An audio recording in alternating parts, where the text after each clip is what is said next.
Hello दोस्तों, मैं हूं जय सिंह राजपुरोहित। जैसा कि आप सभी जानते होंगे कि हमारा जो टॉपिक चल रहा था उसका नाम था राजस्थान के भौतिक प्रदेश। उसके बारे में अपन आगे चर्चा करने वाले हैं। तो अपन उस टॉपिक के बारे में चर्चा करने से पहले अपने को कुछ विश्व की जियोग्राफी के अनुसार कुछ टर्मिनोलॉजी अपने को पता होनी चाहिए, जिससे कि अपना जो टॉपिक है उसे आगे समझने में आसानी हो। ठीक है दोस्तों, तो अपन आज का अपन टॉपिक शुरू करते हैं और ले लेते हैं माँ सरस्वती का नाम कि हे माँ सरस्वती, हमें सद्बुद्धि देना कि हम हमारे लक्ष्य की ओर हमेशा अग्रसित रहे। ठीक है दोस्तों, तो अपना जो टॉपिक है वो राजस्थान के भौतिक प्रदेश के बारे में अपन पढ़ने वाले हैं।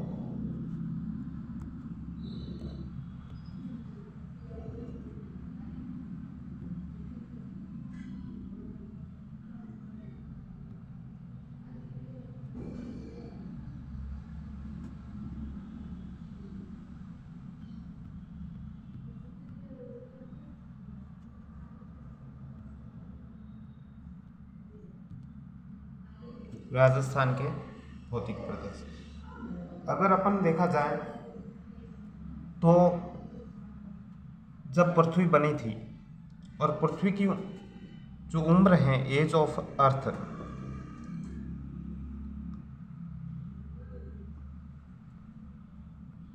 पृथ्वी की आयु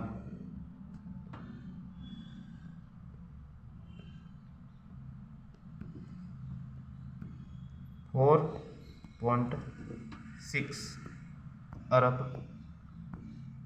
वर्ष है। ठीक है, उसी के अनुसार इस आयु को लेकर ही पृथ्वी के जो एज को लेकर उसके कालक्रम का विभाजन किया गया है। ठीक है दोस्तों, तो सबसे पहले अपन देखेंगे कालक्रम को पढ़ने से पहले आप इंग्लिश टर्मिनोलॉजी कुछ याद रखना। जो एज ऑफ द अर्थ है इसको बांटा गया है, सर्वप्रथम है ना, आप इंग्लिश से ही याद रखना। इसे बोलते हैं, पहला जो मुख्यतः 4 भागों में बांटा गया है, तो उसमें देखोगे आप तो सबसे पहले है एरा। और इस एरा को और विभाजित किया गया है जिसे बोलते हैं पीरियड। इस पीरियड को आगे और विभाजित किया गया है जिसे बोलते हैं इपोक। और इसी इपोक को आगे विभाजित किया गया है जिसे बोलते हैं एज। ठीक है दोस्तों, अगर पूछा जाए कि पृथ्वी की आयु कितनी है तो 4.6 अरब वर्ष। ठीक है, 4.6 अरब वर्ष इसकी आयु है। ठीक है, तो अपन इसके बारे में आगे चर्चा करेंगे। जो एरा है,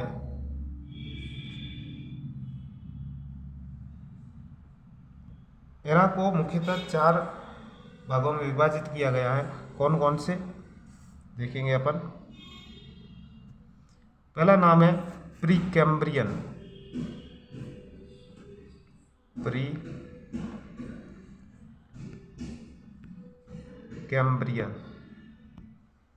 ठीक है, दूसरा जो एरा है उसे बोलते हैं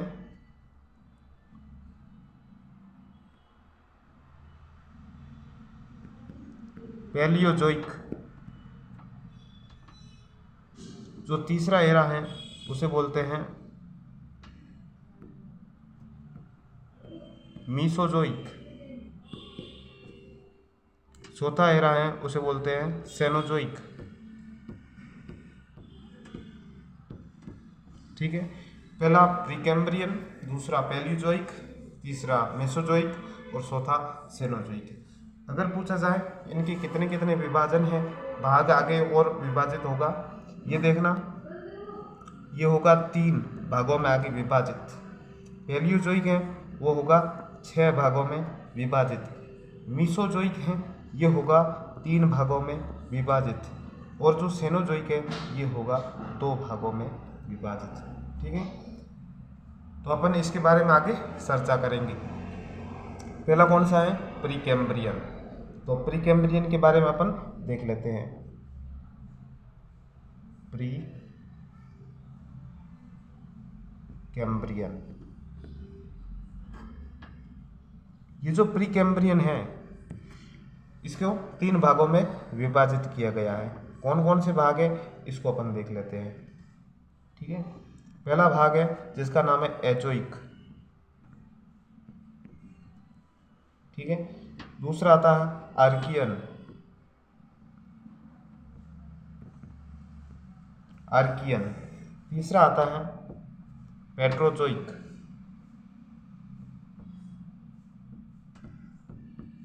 पेट्रोजोइक। अगर पूछा जाए कि प्री कैम्ब्रियन जो एरा है, इस प्री कैम्ब्रियन एरा को कितने भागों में विभाजित किया गया? 3 भागों में, Azoic, second Archaean and third Proterozoic. ठीक है, ये जो एरा है ना प्री कैम्ब्रियन, अगर पूछा जाए सबसे लंबा एरा कौन सा है तो प्री कैम्ब्रियन है। क्या है इसकी खासियत बात? सबसे लंबा एरा, यानी कि काल के अनुसार सबसे लंबा एरा बोलते हैं इसको। ठीक है, सबसे लंबा एरा बोलते हैं किसको? इस प्री कैम्ब्रियन काल को। ठीक है दोस्तों, तो अगर पूछा जाए इनकी क्या क्या खासियत बातें हैं तो देखना, जो धारवाड़, भारत के रेस्पेक्ट में अगर देखा जाए, जो धारवाड़ की चट्टानें हैं, धारवाड़ क्रम की चट्टानें,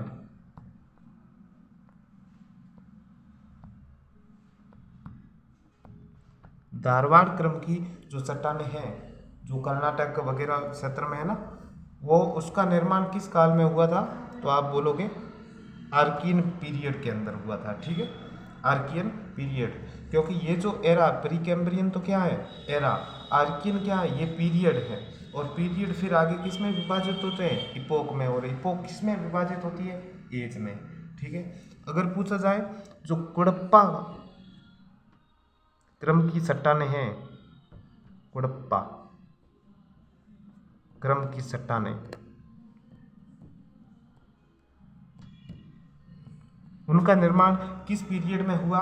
तो पैट्रियोजोइक पीरियड में हुआ। और अगर पूछा जाए वो किस एरा में थे? प्री कैम्ब्रियन एरा में। ठीक है, तो प्री कैम्ब्रियन एरा में धारवाड़ क्रम की चट्टानें आर्कियन पीरियड में, और कुड़प्पा क्रम की चट्टानें पैट्रियोजोइक पीरियड में। ठीक है दोस्तों, तो ये पहला अपने जो एरा है वो कंप्लीट होता है। ठीक है, अपन नेक्स्ट एरा के बारे में चर्चा करेंगे जिसका नाम है पैलियोजोइक।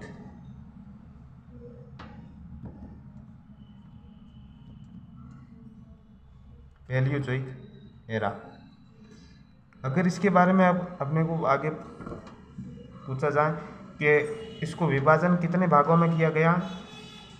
6 भाग, 6 भागों में इसका विभाजन किया गया है। ठीक है, तो 6 भाग कौन कौन से हैं उसके बारे में अपन देख लेते हैं। जो पहला भाग है उसे बोलते हैं कैम्ब्रियन पीरियड, कैम्ब्रियन पीरियड। जो दूसरा है उसे बोलते हैं ओर्डोविशियन, ओर्डोविशियन। ठीक है, तीसरा है उसे बोलते हैं सिनोरियन, सिनोरियन। चौथा है उसे बोलते हैं डेवोनियन, डेवोनियन। ठीक है, जो पांचवा है उसे बोलते हैं कार्बोनिफेरस, कार्बोनिफेरस। जो पांचवा है, ये पांचवा कार्बोनिफेरस, और छठा है पर्मियन,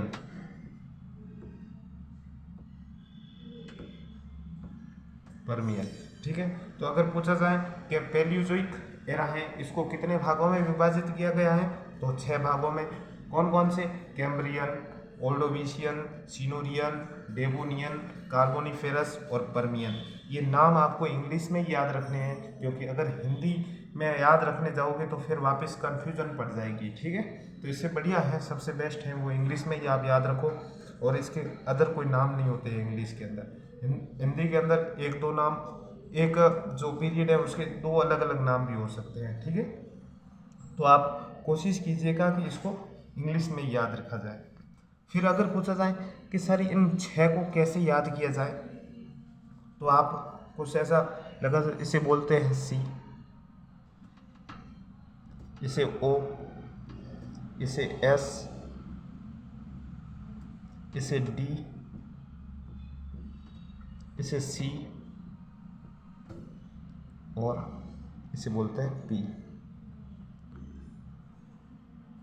तो फिर आप अगर इनको क्रम के अनुसार पढ़ना चाहें तो ऐसे आप ट्रिक बना सकते हो कि हम कोस है किसके, आपके डीसीपी के, यानी कि कोस COS, तो कोस का मतलब कैम्ब्रियन, ओर्डोविशियन, एस सिनोरियन, और हम आपके डीसीपी के कोस है, यानी कि आपके जो डीसीपी हैं उनके भी हम कोस है। तो डीसीपी डी का मतलब डेवोनियन हो जाएगा, सी का मतलब कार्बोनिफेरस हो जाएगा, और पी का मतलब पर्मियन, जो पर्मियन पीरियड हो जाएगा, ठीक है।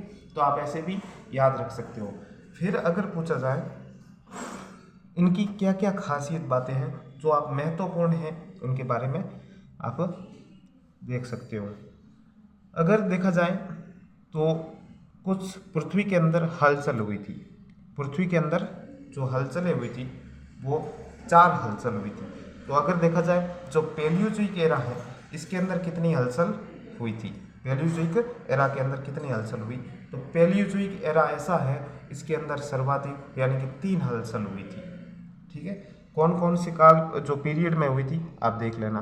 पहली जो हलचल हुई थी ना वो हुई थी कैम्ब्रियन काल के अंदर, और उसी हलचल का नाम ही कैम्ब्रियन है। जो दूसरी हलचल हुई थी वो हुआ था जो सिनूरियन और डेवोनियन काल है इनके बीच में हुई थी, जो दूसरी हलचल थी उसका नाम है कैलिडोनियन हलचल, ठीक है। तो पहली कैम्ब्रियन हलचल, तो आप याद रख लेना कैम्ब्रियन हलचल। दूसरी हुई थी जिसका नाम था कैलिडोनियन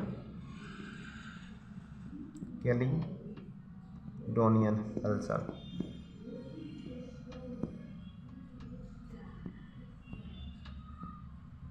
ठीक है। और अगर तीसरी हलचल पूछा जाए, तीसरी हलचल हुई थी पर्मियन पीरियड के अंदर, उसका नाम था हर्सिनियन हलचल, हर्सिनियन हलचल, ठीक है। और चौथी अपन आगे पढ़ने वाले, यानी कि टोटल कितनी हलचलें हुई, 4। कौन से एरा के अंदर हुई, पैलियोजोइक के अंदर स्टार्ट होती है, और पैलियोजोइक एरा के अंदर 3 हलचलें हुई। कौन कौन से पीरियड में हुई, तो पूछा जाए पहली कैम्ब्रियन के अंदर, फिर दूसरी सिनोरियन और डेवोनियन के अंदर, और तीसरी पर्मियन के अंदर, ठीक है। 3 हलचलें आपको याद होनी चाहिए। फिर अगर पूछा जाए एक दो क्वेश्चन और आते हैं इससे, अगर देखा जाए ना जो अपनी राजस्थान के अब रेस्पेक्ट में देखा जाएगा, अगर क्वेश्चन आ जाए कि जो राजस्थान की पर्वतमाला है उसका नाम है अरावली, तो अरावली का निर्माण है वो किस हलचल के दौरान हुआ था, वो हुआ था कैलिडोनियन हलचल के दौरान, ठीक है। अरावली के साथ एक दो पर्वतमाला और थी जिसका नाम था, एक का नाम था महादेव पर्वतमाला और दूसरा था सतपुड़ा पर्वतमाला, ठीक है। तो अरावली, महादेव और सतपुड़ा जो पर्वत थे वो इस कैलिडोनियन हलचल के दौरान जो इनका बोलते हैं उद्धार हुआ था, ठीक है। जो अपनी अरावली पर्वतमाला है उनका जो कैलिडोनियन हलचल थी, और पीरियड का अगर पूछा जाए तो सिनोरियन और डेवोनियन पीरियड, और एरा अगर पूछा जाए तो पैलियोजोइक एरा, ठीक है। अगर पूछा जाए जो मत्स्य है, मत्स्य का जो युग है वो कौन से पीरियड को कहा जाता है, तो अगर आपको याद रहे तो एक बात और याद रख लेना, जो ये डेवोनियन है, डेवोनियन का जो काल है वो बोला जाता है मत्स्य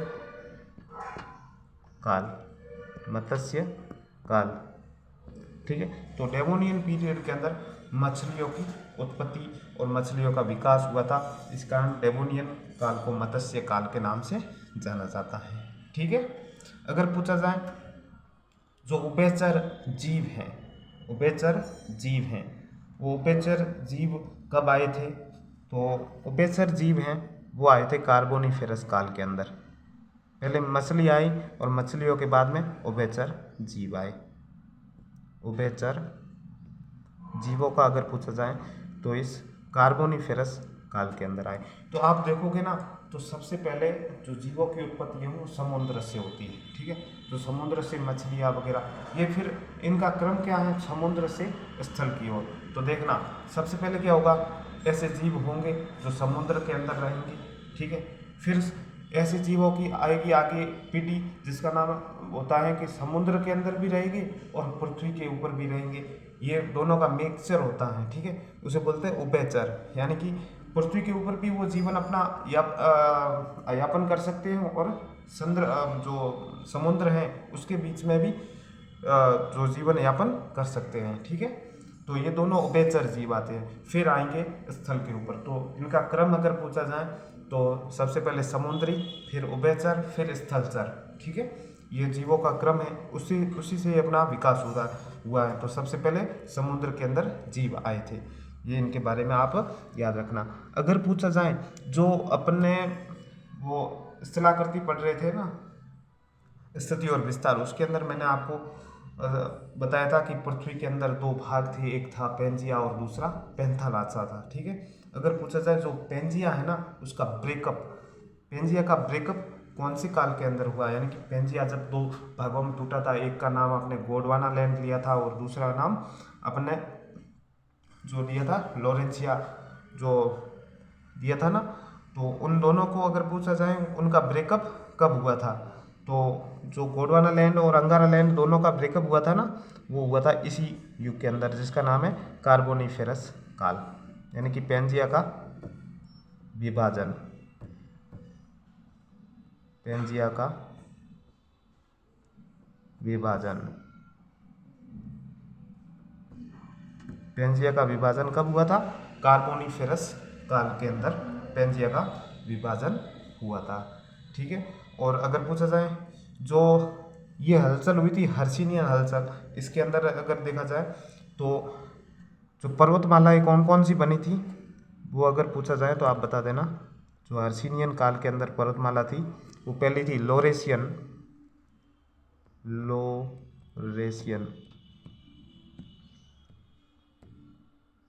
लोरेशियन पर्वतमाला। अब नाम से याद रखना, आपको साफ अगर नहीं दिखे तो लोरेशियन, अग्लोमन,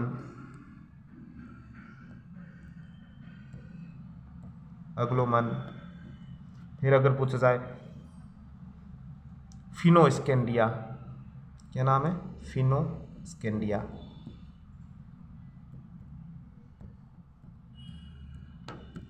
फिनोस्केंडिया। ठीक है। मैंने आपको बोला जो आप याद रख सकते हो, एक लोरेशियन पर्वत है, एक अग्लोमन पर्वत है, एक फिनोस्केंडिया पर्वत है। इनका विभाग जो आगे ये बने थे ना, ये हर्षिनियन हलचल से बने थे। ठीक है। तो इतना आप याद रखना पैलियोजोइक एरा के अंदर। अगर आपको मैं रिवीजन यहीं पे करवा दूं तो देखना, तो पैलियोजोइक एरा है वो 6 भागों में विभाजित है। कौन कौन सा है? Cambrian, Ordovician, Silurian, Devonian, Carboniferous और पर्मियन। ठीक है। अगर पूछा जाए इस काल के अंदर कितनी हलचलें हुई तो 3, टोटल कितनी हुई थी? 4। 3 कौन कौन सी हुई? तो कैम्ब्रियन हलचल, कैलिडोनियन हलचल, हर्षिनियन हलचल। ठीक है। अगर पूछा जाए हमारी जो अरावली है उसका जो निर्माण है वो किस हलचल के दौरान हुआ? कैलिडोनियन हलचल के दौरान हुआ था, अरावली, महादेव, सतपुड़ा। अगर पूछा जाए हर्षिनियन हलचल के अंदर कौन कौन से पर्वत का निर्माण हुआ तो आप बताओगे लोरेशियन, अग्लोमन और फिनोस्केंडिया। अगर पूछा जाए पेंजिया का जो ब्रेकअप है, विभाजन कब हुआ था तो कार्बोनिफेरस के अंदर। सबसे पहले कहाँ पर जीव आए थे तो समुद्र के अंदर आए थे, और समुद्र में कौन सा? मत्स्य काल। किसको बोला गया? डेवोनियन काल को। अगर पूछा जाए उभयचर यानी कि जल और स्थल दोनों पर रहने वाले जीव थे, वो कौन से काल के अंदर थे? कार्बोनिफेरस काल के अंदर। ठीक है। तो दोस्तों अपन आगे बढ़ते हैं और अगला एरा कंप्लीट करते हैं। जो अगला एरा है उसका नाम है मीसोजोइक। Mesozoic era. जो मीसोजोइक एरा है उसको अपन अगर पूछा जाए जो सब डिवीजन कितना किया गया है, तीन भागों में विभाजित किया गया है मीसोजोइक एरा को। कौन कौन से थे तो देखना, पहला था ट्राइसिक पीरियड, ठीक है। दूसरा आता है ज्यूरासिक पीरियड, ठीक है। तीसरा आता है क्रेटेशियस,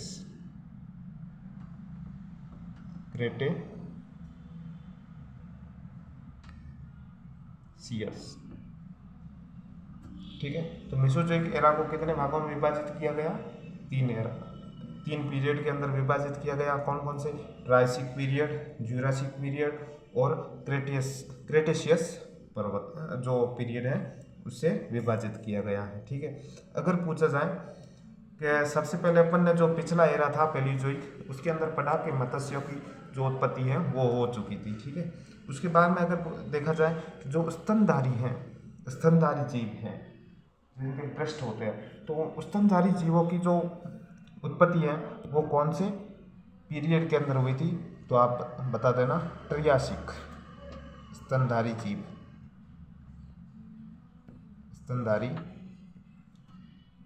जीवों की उत्पत्ति कौन से पीरियड के अंदर हुई थी, तो आप बता देना ट्रियासिक पीरियड के अंदर हुई थी, ठीक है। फिर अगर पूछा जाए जो डायनासोर का जो काल होता है, पहले बोलते ना एक मूवी आती थी तो जुरासिक पीरियड नाम की एक मूवी थी, वो जुरासिक पीरियड का मतलब होता है डायनासोर, और डायनासोर का विकास कौन से काल में हुआ, तो जुरासिक पीरियड के अंदर। तो डायनासोर का काल,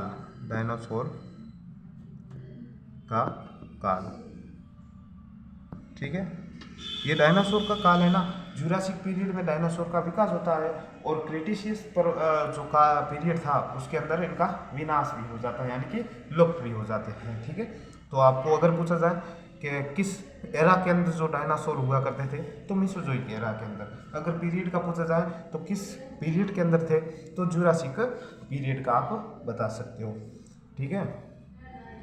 फिर अगर पूछा जाए, एक क्वेश्चन आता है, जो गोंडवाना लैंड था, जो गोंडवाना, अपन ने आगे तो पढ़ा था कि जो पर्मियन पीरियड था उसके अंदर अपन ने देखा था कि जो पैलियोजोइक एरा के अंदर देखा था कि कार्बोनिफेरस काल के अंदर पेंजिया का ब्रेकअप हुआ था।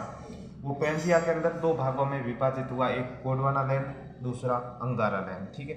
फिर गोंडवाना लैंड का जो ब्रेकअप हुआ था ना, वो हुआ था इसी पीरियड के अंदर, ठीक है।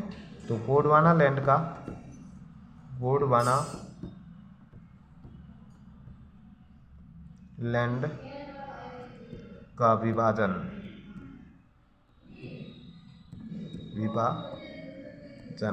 ठीक है। गोंडवाना लैंड का जो विभाजन हुआ था वो क्रिटेशियस पीरियड के अंदर हुआ था, ठीक है। फिर अपन आगे बढ़ते हैं नेक्स्ट। गोंडवाना लैंड के अंदर कौन कौन से महाद्वीप बने थे, तो आप जो नीचे जो कर्क रेखा है ना उसके नीचे वाले ऑस्ट्रेलिया है, दक्षिणी अमेरिका है और अफ्रीका हैं, ये तीनों, और नीचे वाला सबसे अंटार्कटिका, ठीक है। वो चार आते हैं, वो अपन पढ़ चुके हैं पहले, मीसोजोइक। उसके बाद में जो एरा आता है जिसका नाम है सेनोजोइक एरा।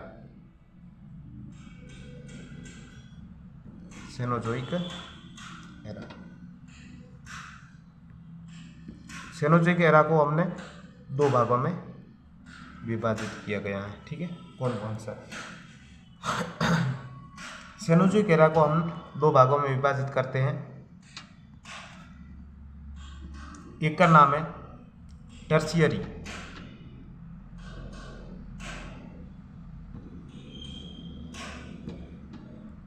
एक का नाम है टर्शियरी और दूसरा होता है क्वाटरनरी,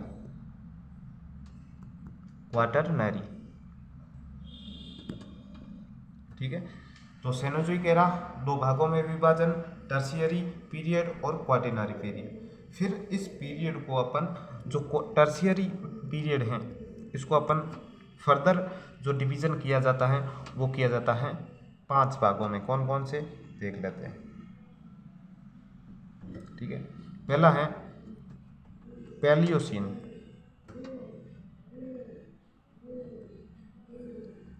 पैलियोसीन, ठीक है। दूसरा आता है इयोसीन,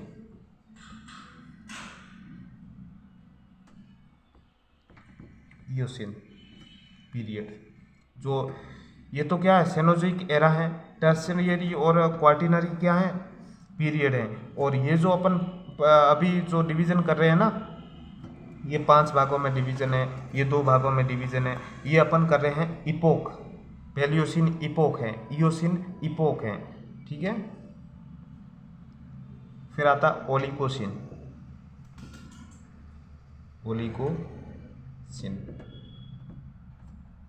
फिर आता है मायोसिन, मायोसिन इपोक। और लास्ट है प्लायोसिन,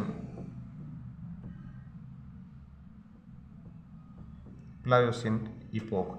तो टर्शियरी जो पीरियड है इसको कितने भागों में विभाजित किया गया, 5 इपोक के अंदर। कौन कौन से, पैलियोसीन, इयोसीन, ओलिगोसीन, मायोसीन और प्लायोसीन, ठीक है। और जो क्वार्टिनरी है इसको भी 2 भागों में विभाजित किया गया। कौन कौन से,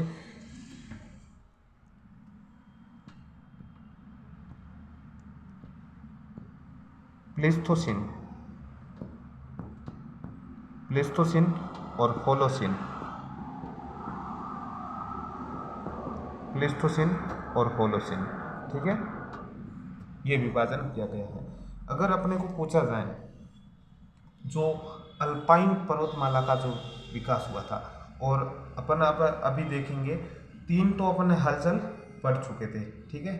जो चौथी हलचल है ना वो इसी एरा के अंदर हुई थी, और उसमें भी टर्शियरी पीरियड के अंदर हुई थी।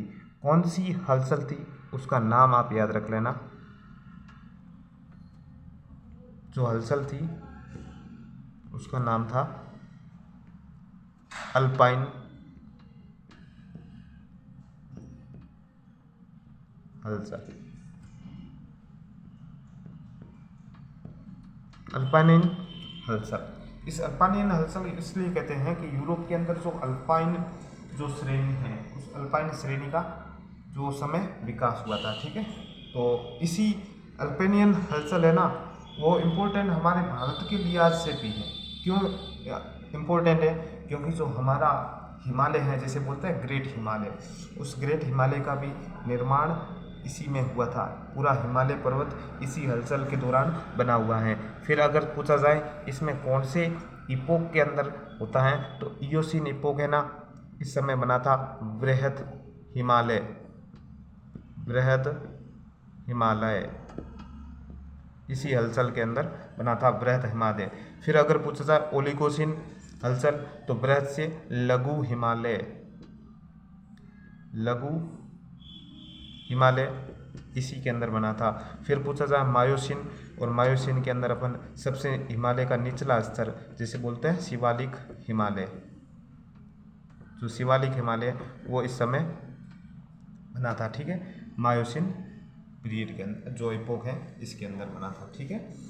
फिर अगर पूछा जाए जो क्वार्टिनरी पीरियड है, इस क्वार्टिनरी पीरियड के अंदर अगर देखा जाए जो प्लीस्थोसिन है ना, ये प्लीस्थोसिन हिमयुग के बारे में, जो प्लीस्थोसिन इपोक है इसके अंदर क्या आए थे, हिमयुग आए थे, हिमयुग आए थे। कहते हैं कि 4 हिमयुग आए थे, 4 हिमयुग आए थे। तो उसके बारे में अपन ज़्यादा चर्चा नहीं करेंगे क्योंकि यह फिर विश्व का भूगोल का पार्ट हो जाता है। लेकिन 4 हिमयुग आए थे, इतना आप याद रख लेना, ठीक है। तो मैं मुख्यतः इनको एरा के बारे में और आपको पीरियड और इपोक के बारे में बताना चाहता था, क्योंकि फिर अगर पूछा जाए अरावली का जो विकास है वो कौन से पीरियड के अंदर हुआ, फिर आपको तो कन्फ्यूजन होगी, इसलिए मैंने आपको सब बता दिया, ठीक है। फिर दूसरी टर्मिनोलॉजी, एक तो था एरा, और दूसरी जो टर्मिनोलॉजी आपको परेशान करेगी वो थी चट्टानें। फिर अपन चट्टानों का क्रम देखेंगे ना, तो उसमें चट्टानें। फिर अगर देखा जाए चट्टानों के बारे में थोड़ी चर्चा कर लेते हैं। तो चट्टानें होती हैं जिसे बोलते हैं रॉक, मतलब चट्टानें। चट्टानें होता क्या है, चट्टानों का निर्माण कैसे होता है। तो आप देखोगे जो लिथोस्फीयर और एस्थेनोस्फीयर वगैरह होते हैं ना, तो वहाँ से नीचे से जो क्या होता है, मैग्मा होता है। वो मैग्मा ज्वालामुखी विस्फोट से बाहर आता है और उससे क्या बनती है, नई नई संरचनाओं का निर्माण होता है। ठीक है, तो अर्थ के अंदर क्या होता है,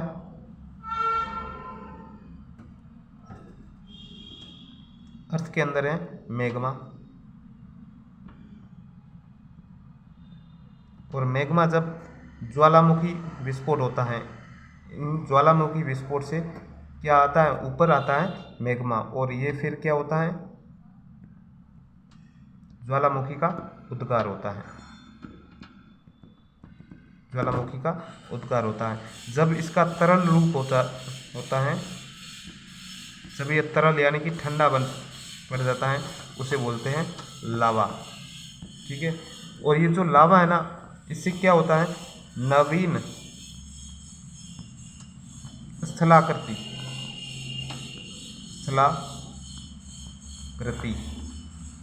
का निर्माण होता है। क्या होता है, नवीन स्थलाकृति का निर्माण होता है। और अब देखिए, ये जो मैग्मा है वो बाहर आ चुका है, लावा जम भी चुका है। फिर क्या होता है, जो चट्टानों का अपन देखते हैं ना, इससे चट्टानें बनेगी। अगर देखा जाए तो ये मैग्मा से और जो लावा जम चुका है, वो जो चट्टानें होती है ना, उसे बोलते हैं आग्नेय चट्टानें। आग्नेय चट्टानें, आग्नेय चट्टानें। ठीक है, और इसके ऊपर क्या होंगे, भौतिक इफेक्ट होंगे। भौतिक का मतलब होता है फिजिकल इफेक्ट। फिजिकल इफेक्ट से क्या होगा, जैसे हवा है, ताप है, दाब है, टेम्परेचर, प्रेशर के द्वारा ये जो चट्टानें हैं ना, वो धीरे धीरे आगे क्या होंगी, अपर्दित होगी। और इसका अपर्दन रूप है, वो होती है अवसादी चट्टानें। अवसादी चट्टानें। फिर इसका जो आगे विभाजन होगा यानी कि अपर्दन होगा, और उस पर भी वो टेम्परेचर प्रेशर का इफेक्ट होगा। उससे क्या होगा, उसका जो रूप है वो परिवर्तन हो जाएगा। इसका मतलब होता है रूपांतरण, रूपांतरित चट्टानें। तो अपन ने अभी देखा कि जो चट्टानों का है वो निर्माण कैसे होता है। चट्टानों का निर्माण, जो ये नीचे एस्टेनोस्फीयर है, वो एस्टेनोस्फीयर से क्या होता है, मैग्मा होता है, फिर ऊपर आता है, लिथोस्फीयर को पार करता है, और फिर वो ऊपर जो भूपर्पटी होती हैं, जिसे बोलते हैं अर्थ क्रस्ट, उस अर्थ क्रस्ट के ऊपर जम जाता है। उससे अलग अलग डिजाइन बनती है। उस डिजाइन के ऊपर क्या होता है, टेम्परेचर और प्रेशर का क्या होता है, इफेक्ट पड़ता है। उससे आगे और चट्टानें हैं, उसका अपर्दन होता है। अपर्दन से मृदा भी बनती हैं, अपर्दन से अलग अलग प्रकार की आकृतियाँ बनती है, उससे अवसादी चट्टानें बनती है। और अवसादी का ही, और अगर आग्नेय और अवसादी का दोनों का रूपांतरण अगर रूप देखा जाए तो वो रूपांतरित चट्टानें होती है। तो आपने अभी देखा कि किस प्रकार जो रॉक चट्टानें हैं उनका निर्माण होता है। ठीक है, तो थोड़ी बहुत इन तीनों के बारे में, 3 प्रकार की चट्टानें हैं, इनके बारे में अपन चर्चा कर लेते हैं। ठीक है, जो पहली चट्टान है जिसका नाम है आग्नेय, आग्नेय चट्टानें। ये आग्नेय चट्टानें है ना, ये मुख्यतः अगर देखा जाए तो वो ज्वालामुखी उद्गार से ही होती हैं। उसका निर्माण ज्वालामुखी उद्गार से होता है और उसके ऊपर जो लावा जम जाता है। अब देखोगे जो नीचे से इतना टेम्परेचर के द्वारा जो लावा आया है, उस लावे के ऊपर तो कभी क्या परतें होगी, नहीं होती हैं, परतदार नहीं होता है। और अगर देखा जाए तो इसके ऊपर कोई केमिकल इफेक्ट है, वो केमिकल इफेक्ट भी नहीं होता है। ये मूल रूप की यानी कि मुख्यतः ये मूल रूप की चट्टानें के नाम से जानी जाएगी। तो ये रवेदार, इसके ऊपर क्या होता है, रवा होता है। रवेदार का मतलब क्या होता है कि छोटे छोटे क्रिस्टल नुमा या आकृति के होते हैं। ठीक है, फिर अगर देखा जाए इनकी आकृति के बारे में अपन चर्चा करेंगे। मान लीजिए देखना, अगर जो चट्टानें हैं, जो मैग्मा है, वो अर्थ के ऊपर आता है, उनकी विभिन्न आकृतियाँ होती हैं। उन आकृतियों के बारे में अपन चर्चा करने वाले हैं। जो लावा है,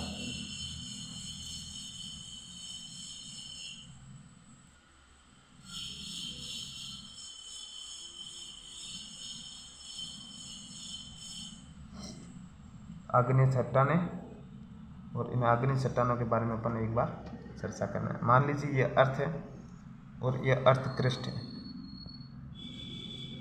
अर्थ क्रिस्ट का मतलब होता है भूपर्पटी, अर्थ क्रिस्ट। अब इस अर्थ क्रिस्ट से नीचे से क्या आएगा? ज्वालामुखी उद्गार होगा और यह ऊपर की ओर जमा हो जाएगा। ठीक है। अब अगर जो मैग्मा आ रहा है, वो मैग्मा पॉसिबिलिटी क्या होती है? या तो ऊपर आएगा, यानी कि या तो आएगा अपर, और या रहेगा लोअर। जरूरी थोड़ी है कि हर जो ज्वालामुखी है उसका मैग्मा है वो ऊपर ही आए, वो जरूरी नहीं है। ठीक है।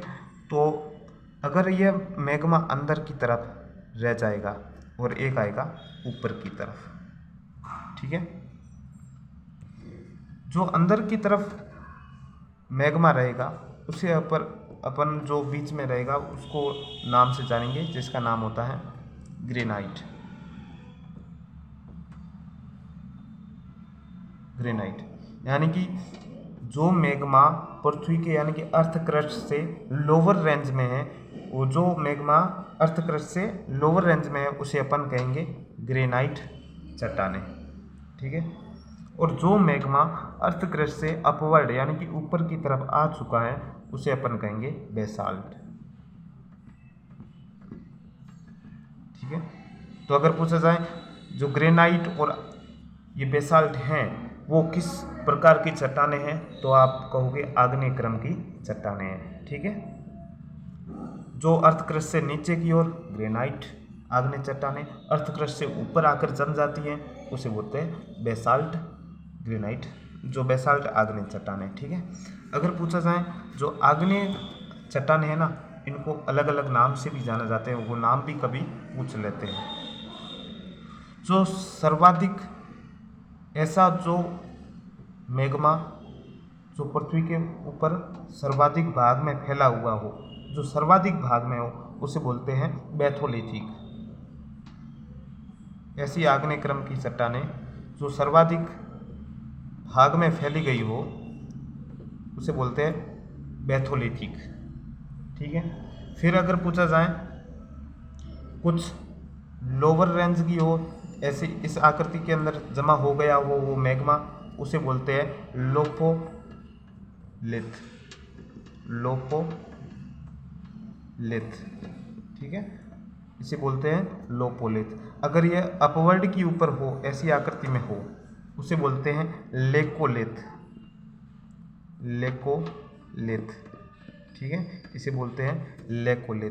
तो अगर सर्वाधिक भाग को कवर करता हूँ उसे बोलते हैं बैथोलिथ। अगर लोअर रेंज में हो उसे बोलते हैं लेपोलिथ।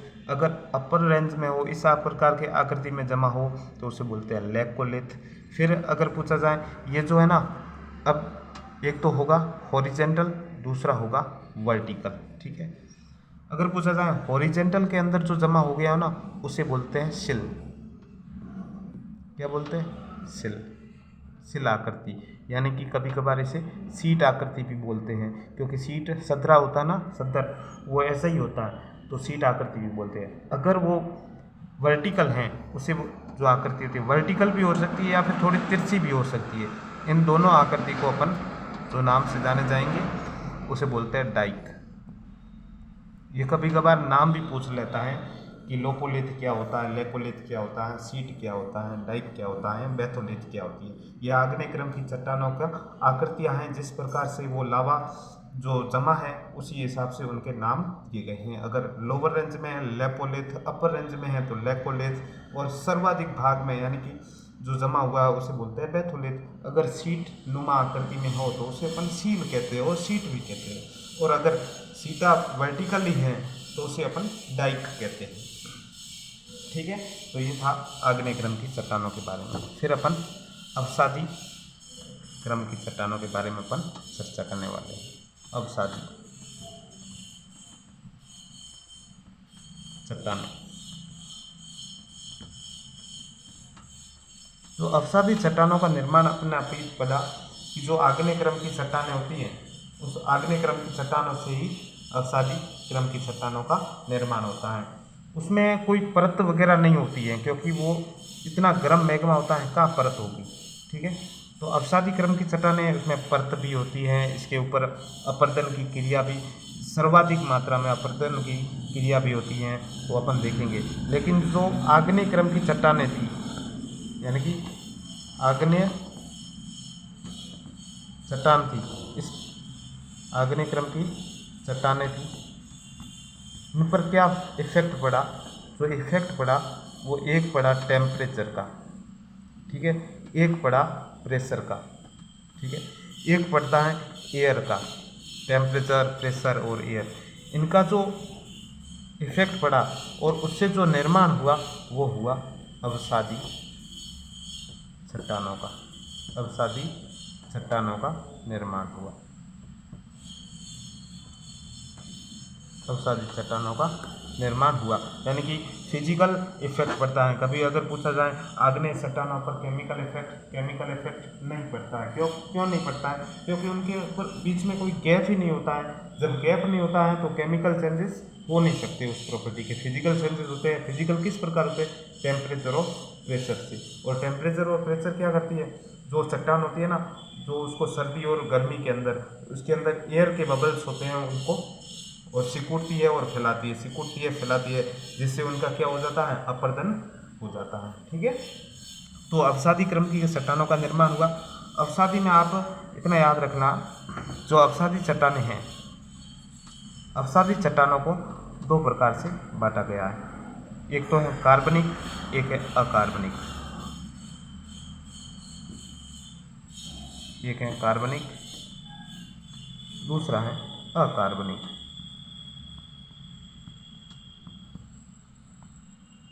ठीक है, कार्बनिक के अंदर कौन कौन से आते हैं? चूना पत्थर आता है,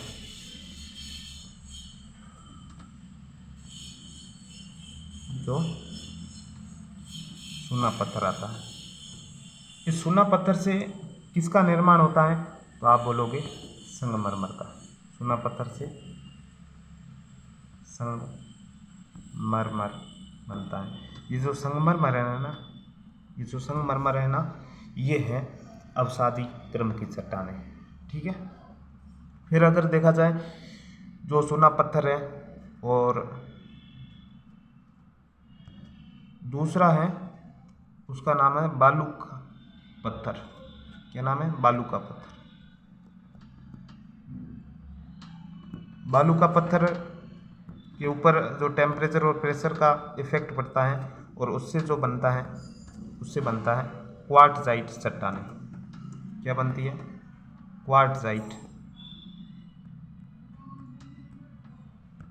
क्वार्टजाइट चट्टानें बनती है। ठीक है, तो अगर पूछा जाए चूना पत्थर से संगमरमर बनता है, बालू का पत्थर से क्वार्टजाइट चट्टानें पड़ती है। अब अकार्बनिक की बात करेंगे। अकार्बनिक में आता है कोयला,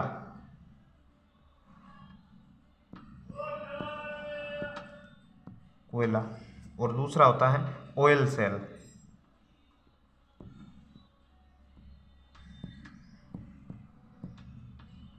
ऑयल सेल। जो कोयला है इससे अपन हीरा और ग्रेफाइट कह सकते हैं। हीरा बनता है, इसके ऊपर जो फिजिकल चेंजेस होते हैं ना, उससे हीरा बनेगा और फिर ग्रेफाइट भी बनता है। ग्रेफाइट, अगर पूछा जाए ग्रेफाइट कैसी आकृति है तो 2 डायमेंशन है, और हीरा कैसी है? 3 डायमेंशनल है। ठीक है, और ऑयल सेल है, इससे अपन जो आगे पेट्रोलियम पदार्थ हैं वो उनसे बनते हैं पेट्रोलियम पदार्थ, पेट्रोलियम पदार्थ। ठीक है, तो ये थी अवसादी क्रम की चट्टानें। ठीक है, फिर अपन बात करेंगे जो अंतिम है उसका नाम है रूपांतरित चट्टानें। क्या नाम है?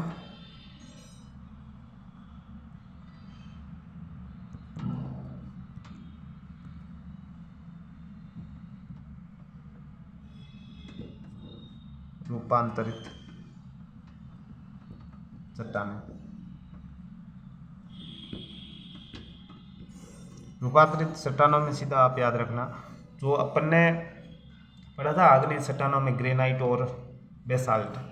जो ग्रेनाइट होती है ना, इसमें सीधा याद रखना है ना, ग्रेनाइट, ग्रेनाइट से जो चट्टानें होती है, दूसरी होती है बेसाल्ट की चट्टानें।